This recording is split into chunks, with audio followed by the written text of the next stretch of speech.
علماء دیوبند نے اعلیٰ مقام پایا، ظلم و ستم کا جوبن پھر بھی نہ حق چھپایا، ظلم و ستم کا جوبن پھر بھی نہ حق چھپایا۔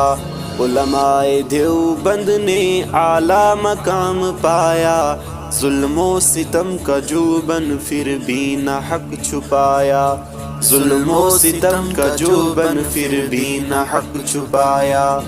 بنیاد خود رکھی تھی سرکار دو جہاں نے، بنیاد خود رکھی تھی سرکار دو جہاں نے، بنیاد خود رکھی تھی سرکار دو جہاں نے۔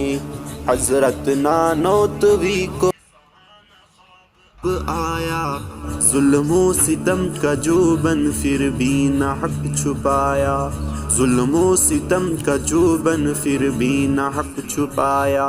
علماء دیوبند نے اعلیٰ مقام پایا، ظلم و ستم کا جوبن پھر بھی نہ حق چھپایا۔